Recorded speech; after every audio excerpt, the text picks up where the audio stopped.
I'm Vince Gennaro, the executive director and founder of NYU's Lab for Transformative Leadership, and I'm delighted to be here with you today, Tini. Thank you so much, Vince. I am Ngunu Tini. I am the chairman and CEO of the Emerald Group.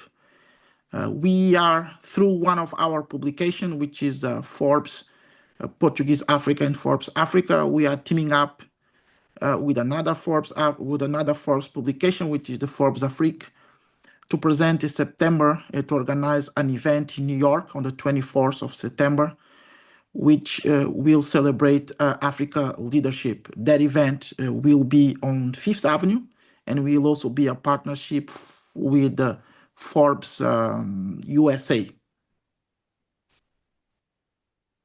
That's terrific. Yeah.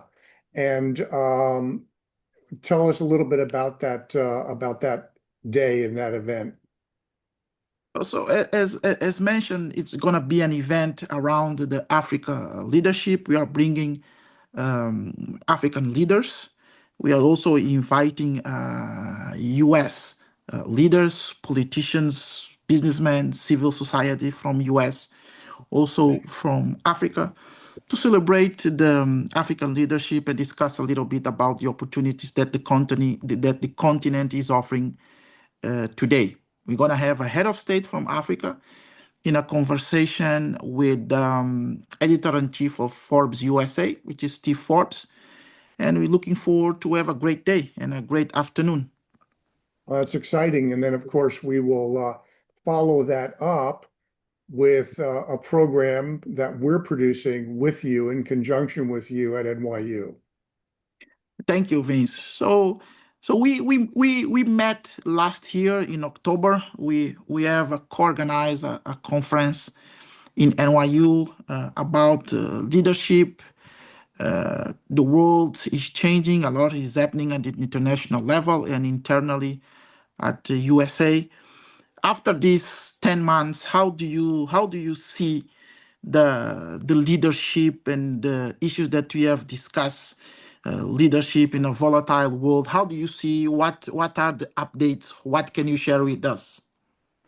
Well, one of the things we can be sure of is that the world is not slowing down. If anything, it's speeding up. And one of the things we talk about in our program is we talk about what change looks like today, because it's very different than it was even a decade ago.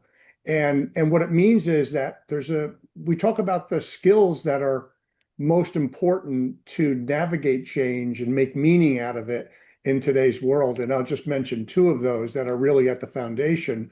One is a mental agility, the ability to recognize that our mental models of how things work get outdated more quickly than we think they do.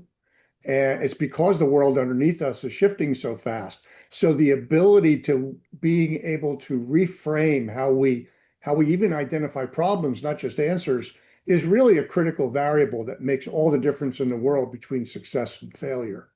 The second thing I would point out is in these dynamic, often tense, stressful times, the leader's emotional regulation is so critical a force. It helps steady the room around the leader. It helps calm the organization. And when you're in that mode, you can process more effectively, do better strategy, build better relationships, and so forth. So a certain mental agility and emotional regulation are two critical variables. They've always been important, but never more important than they are today. In this fast shifting and stressed world, as you put it, how can we build trust between normal people, trust between leaders, trust between officials?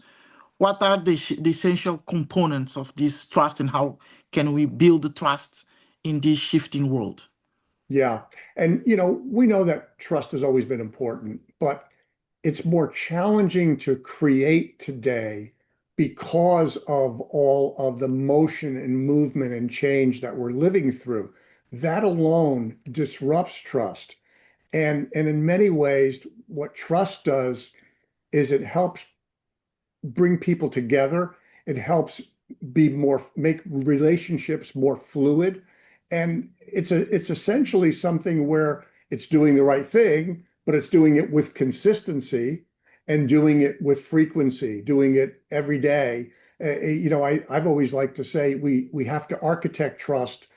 When I was in the business world, if I go back earlier in my career, even 10 or 15 years ago, you did the right thing, and that stuck with people for a while. Today, that seems to be tested at every turn. So it's the consistency that's so critical. And if you create a climate of trust, relationships mean so much more, and they help you get your business done in a much more fluid and transparent way. In today's world, everyone is talking about artificial intelligence.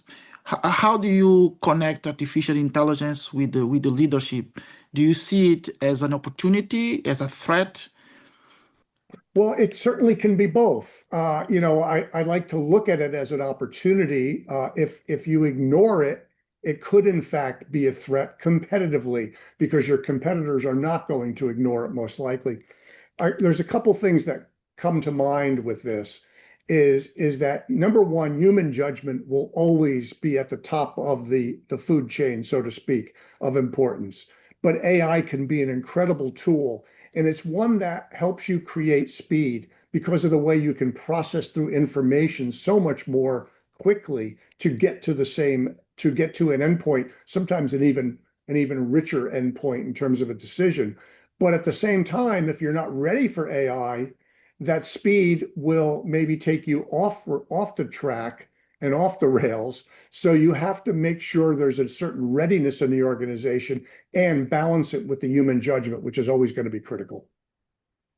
Thank you. You just published your new book on leadership. What can we expect from the book? What is the Yeah, book main message? yeah. Leading at the Quantum Edge is my book, and the book really speaks to a bit of a breakdown of how the world is changing today and why today's change is different than the previous eras of change. The previous eras of change were more, we'd had episodic shocks that would come and then things would settle. And then we'd have another shock and things would settle. Today, we live in a world of continuous shocks. And that means the world is continuously changing. And when it's continuously changing, it means things like, you have to look at prediction and forecasts of the future a little differently because a lot of them are based on the underlying world remaining the same.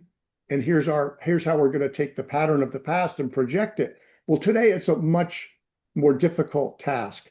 I could go into more details, but the point is that many of the ways we led need to be reinvented, and my book speaks to that because of this environment of change. Some of the leaders, some of the African leaders that will attend the Forbes Africa Day in September the 24th on Fifth Avenue who are also planning to attend the NYU Emerald Leadership Program. What is the message that you have for them? What is that the programs can bring differentiating for them? Well, yes, I think there's a lot. First of all, there's a lot to be gained by putting these people in a room together with these issues being discussed. So some of the benefit will undoubtedly, as it always is, to come from the participants themselves.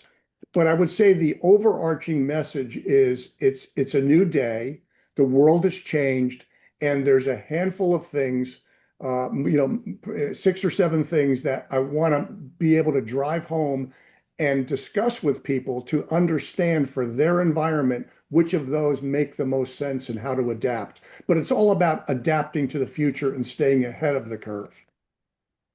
Thank you, Vince, and looking forward to meet you face to face in about 2 months' time in New York City. Yeah, Thank you. so am I. Thank you.